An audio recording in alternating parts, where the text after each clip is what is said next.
to Joe Lestingi, Ashley Pratte, and Kevin Jackson on if liberal policies are the only thing or the main thing fueling all of this anger. Kevin, what are your thoughts on this?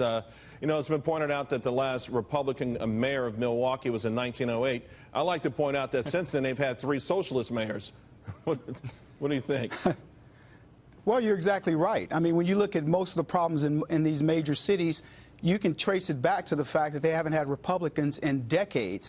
And it's funny that in this particular case, the first thing that people have been running to is the idea that Milwaukee is segregated, that it's got all these things. You would think it's Jim Crow in each of these cities. And the irony, and Milwaukee may be one of the exceptions, but the irony is in most of these cities, it's heavily populations of blacks. And even in Milwaukee, my suspicion would be it's probably at least at the national average, if not above it. So it's liberal policies. All of these cities are run by Democrats.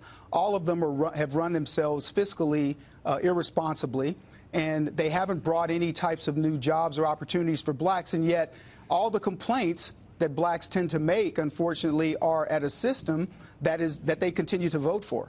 Ashley, certainly the most dangerous cities in this country all are not only Democratic governed, but have been so for multiple decades. Do you see something with respect to policy being one of the main drivers for all of this? I think there's something definitely to be said for that. And I think, Dr. King actually hit a lot of this right on the head when she was speaking to the effects that a lot of this social welfare, actually has on the African-American communities in a lot of these neighborhoods.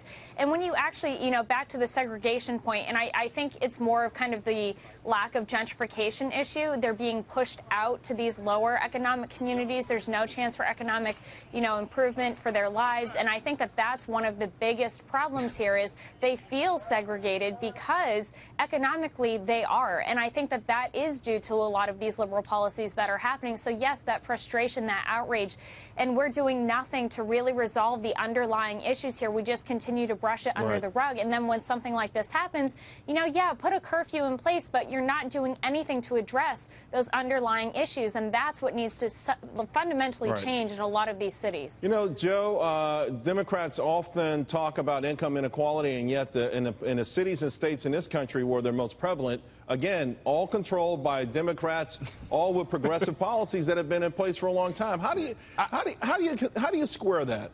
Sorry, I'm not even gonna justify that with a response because states like West Virginia that are run by Republicans also have very low incomes. Joe, the biggest difference. No, stop. You all got to stop and let me talk because when we're talking about these cities, this has nothing to do with the policy. We have found out. Joe, I asked you a straightforward question, and I would like a response. I don't want you to blow me off.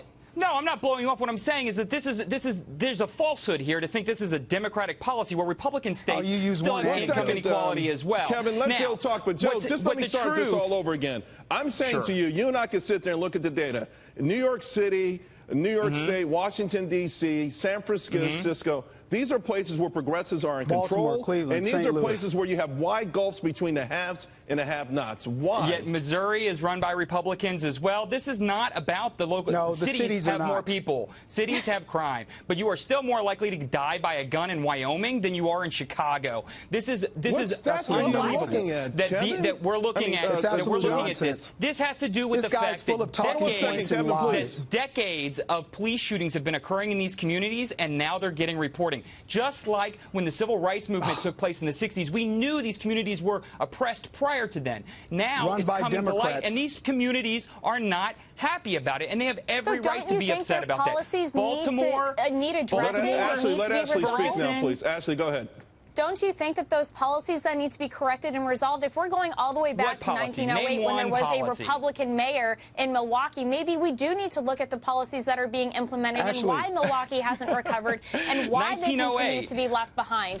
That is what the injustice is here, and we need to really look at that. Ashley, don't address anything to him. Everything he said was absolute nonsense. What he likes to do, and people like him, is they like to harken back to the 60s without even realizing that it's a Democrat policies that created what happened in the 60s. You haven't named one policy. The very same policies that have blacks cordoned. The very same policies that have blacks cordoned in the cities in these things called ghettos, who have the worst schools, who have the least amount of opportunity. Good. Let's invest in public education of the Democrats. So you can go let's back talk and about name that. one particular place like West Virginia and say, oh, there's one anecdotal place. I can name you city after city where black people are completely one second. I'm going to chime in for a second. PTSD. Guys, I'm going to chime in for a second. And Joe, I'll let you go, but I just think you're being disingenuous when you throw these names out there. What we're talking about here, what we're talking about, Joe, is the people who've been trapped in these certain neighborhoods for a long period of time. Yes. And they voted for your party over and over again, and they're still trapped in these neighborhoods. What do you say to them? Forget about deflecting. Forget about all the other things. What do you say to the kid who's born in a ghetto somewhere, or somewhere who, let's say for Detroit, for instance, where functional illiteracy is over 50%? I mean, don't you bear some responsibility for that, your party? And if not, why not? No, to throw that on the back of a party is just typical unreal. Racist response. Excuse me?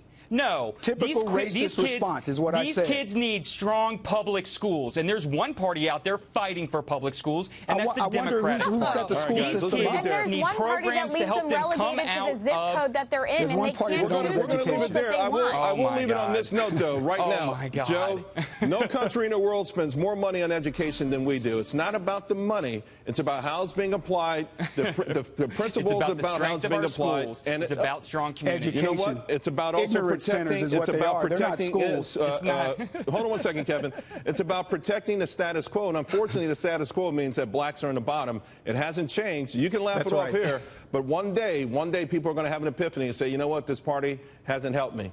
Thanks a lot. I appreciate all three of you guys. Charles.